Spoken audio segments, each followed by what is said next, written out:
కుసిర కట్టి గుళ్ళోకి వచ్చనమ్మా చాలారి పూలు పెట్టి జాతరులు తెచ్చనమ్మా తంగేడు పూలు పెట్టి కంకాణ దూకేనమ్మా ముక్కు ముక్కెర పెట్టి ముల్లోకాల నెలనమ్మా ముందార చూడంగా మున్నూరు కన్నులమ్మా ఎనకాల చూడంగా ఏనూరు కన్నులమ్మా సాధువు శిస్తులంతా సాగిల పడ్డరమ్మా కుసిర కట్టి గుళ్ళోకి వచ్చనమ్మా చాలారి పూలు పెట్టి జాతరులు తెచ్చనమ్మా తంగేడు పూలు పెట్టి కంకాణ దూకేనమ్మా ముక్కు ముక్కెర పెట్టి ముల్లోకాల నెలనమ్మా ముందార చూడంగా మున్నూరు కన్నులమ్మా ఎనకాల చూడంగా ఏనూరు కన్నులమ్మా సాధువు శిస్తులంతా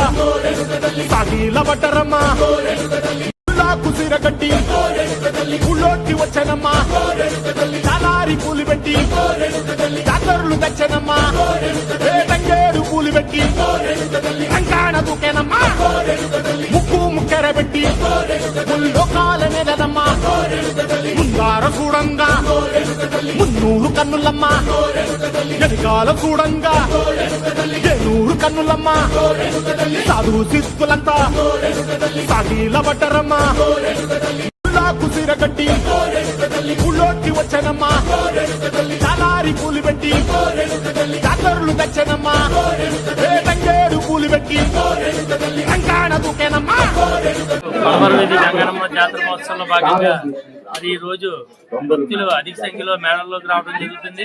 మరి అదేవిధంగా ఇవాళ ఉదయం 8:38 కొర్లబండి దక్షిణ వీధి, పడమర వీధి, పల్ల వీధి తిప్పి ఊరేగింపుగా తీసుకొచ్చి అమ్మవారి మేళంలో వాళ్ళు మధ్యాహ్నం 2 గంటలకి ప్రవేశపెడతాం. అక్కడి నుంచి భక్తుల సందర్శనార్థం అమ్మవారి మేళంలో కొర్లబండి ఉంటుంది.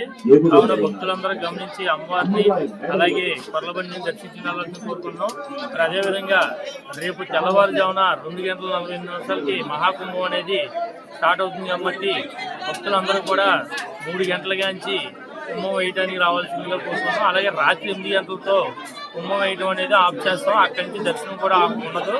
అది గమనించి భక్తులందరూ ఉదయం 2:48 రాత్రి 8 గంటల వరకు చూసుకుని ఆ టైంలో రావాల్సిందిగా కోరుకుంటున్నాం. అదేవిధంగా 2వ తారీఖు ఉదయం 8 గంటల నుంచి ఊరేగింపు అనేది మేడల నుంచి స్టార్ట్ అవుద్ది. కొర్లబండిది స్టార్ట్ అయ్యి సాయంత్రం 6 గంటలకి మన గాంధీ మైదానం దగ్గర వేషాలు ఆపుతాం. అక్కడి నుంచి జీఎన్టీ రోడ్గా కొర్లబండి ఒక్కటే ఊరేగింపు జరుగుతుంది కాబట్టి భక్తులు గమనించి ఎక్కడ ఉన్న వాళ్ళు ఆ ప్లేసుల్లో ఉండి వేషాలన్నీ చూసి కొర్లబండిని దర్శనం చేసుకోండి. ముఖ్యంగా ఏం చెప్పేది ఏంటంటే కొర్లబండి చుట్టూరు కూడా ఒక 10 మంది కొమ్మల వారిని పెట్టాం. ఎవరు కూడా కొర్లబండి దగ్గరికి వెళ్ళొద్దు. ఎందుకంటే ఈ కాలు మీద ఎక్కి ఎన్ని జరుగుతున్నాయి కాబట్టి ముందు జాగ్రత్తగా కొర్లబండి చుట్టూరు కూడా కొమ్మలవన్నీ పెట్టడం జరిగింది. వాళ్ళు కావాల్సి వస్తే మీకు అందరికీ బొట్లు పెడతారు కాబట్టి అది గమనించి కొర్లబండి దగ్గర మట్టి దయించి ఎవరు వెళ్ళకుండా చూడాలని భక్తులందరినీ కోరుకుంటున్నాం.